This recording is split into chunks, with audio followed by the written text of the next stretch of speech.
If you want to confess your love to your partner in Russian and not accidentally insult them, stay with me. Russian word order is crazy. And to prove it, we'll take the 3 most important words in the world. You guessed it right. Those 3 words are you asshole. Just kidding. It's of course I love you. Sounds simple, right? But in Russian, it's not.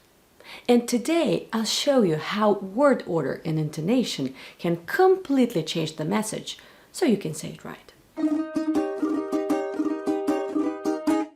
In Russian, word order is tricky, but not in the way you think.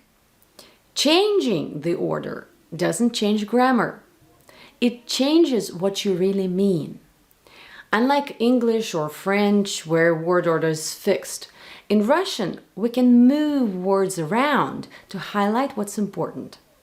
For example, instead of saying «Я работаю», we can say «Работаю я». Grammatically, it's the same, but the meaning is very different. Hey dude, back off. I'm working here. So today, we'll use the most beautiful phrase in the world to see how Russian sentences really work. And before we start, please don't worry, you don't need to memorize all of these options. I'll just show you which ones are common, which ones are poetic, and which ones sound strange in real life. So let's look at what we can actually do with the sentence I love you in Russian. There are 3 elements here.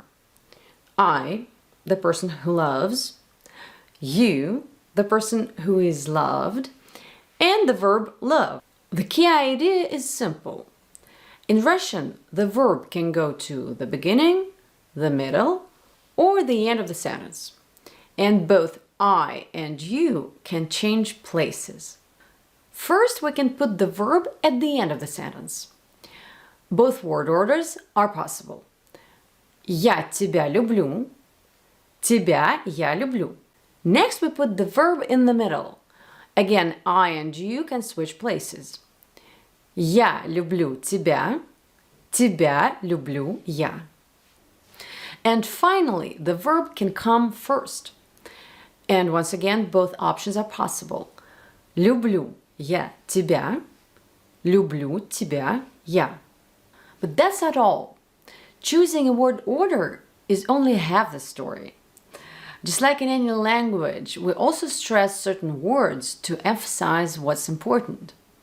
And in Russian, stress and intonation can completely change the context, even when the words stay the same.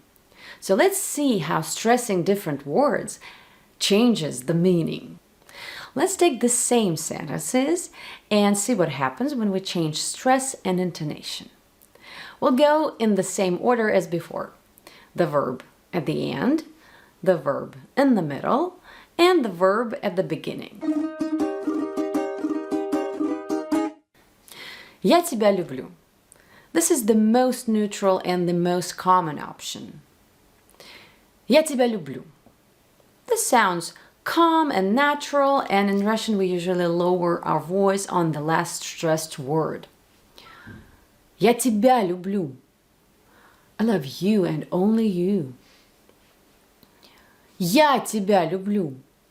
It's me, not him, not her. It's me, I love you. Тебя я люблю.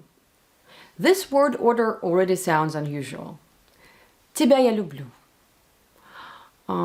You won't hear it very often in daily speech, but in poetry, absolutely. To be honest, this rhythm immediately reminds me of Joseph Brodsky. Тебя я люблю. It's not him, not her again. Тебя я люблю. It is you that I love. The next one is Я люблю тебя.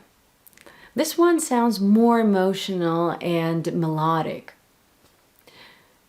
Я люблю тебя. I love you and not anyone else. Я люблю тебя.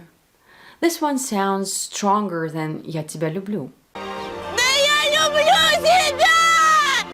At the same time, it's one of the most used phrases in poetry because it has this melodic rhythm, which is pleasant to our ears. And we often shorten this phrase to just «люблю тебя».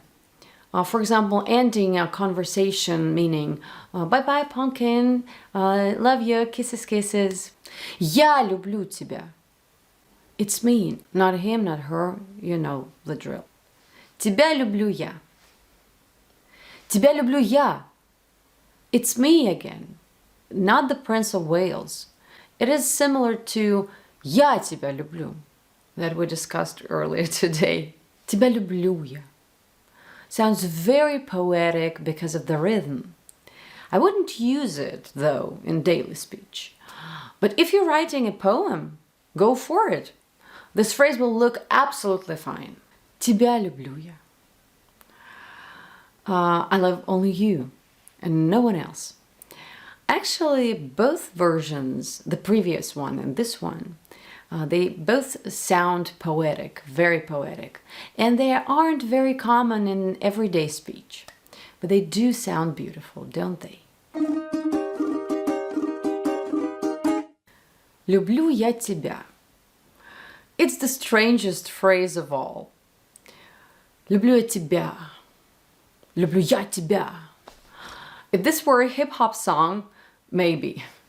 But in normal conversation, it feels very unnatural. It's strange. I wouldn't use it. «Люблю я тебя». This one actually sounds fine. I love you, silly, can't you see? So it's very close in meaning to «Я люблю тебя». Good phrase. And last but not least, «Люблю тебя я». It sounds even more poetic. «Люблю тебя я». It sounds very odd. We don't say like this at all. «Люблю тебя я». We don't really say it in daily speech, but in poetry, why not? Because again, it has a melodic rhythm, the same one as in «Тебя люблю я», «Люблю тебя я». It's very similar to «Люблю я тебя». Still understandable, but less common. So even with the same three words, Russian lets you say very different things. So in Russian, you don't just say I love you. You choose the word order, the stress, and the rhythm, depending on what you really want to say. If your brain is still working after this, congratulations, you're doing great. But now let's switch from theory to something beautiful. To really feel how Russian word order and stress work together, I've added a few short Russian poems in the description below. They are really perfect for practicing and also perfect for Valentine's Day. Imagine reading a poem in Russian to your loved one, or even learning a few lines by heart. Don't worry, I've added translations so you'll understand what you're saying and why it sounds the way it does. If you try it, please let me know in the comments how it goes. And if you've already read poems in Russian, I'd love to hear your story. Now you know how to say I love you and actually mean what you want to mean.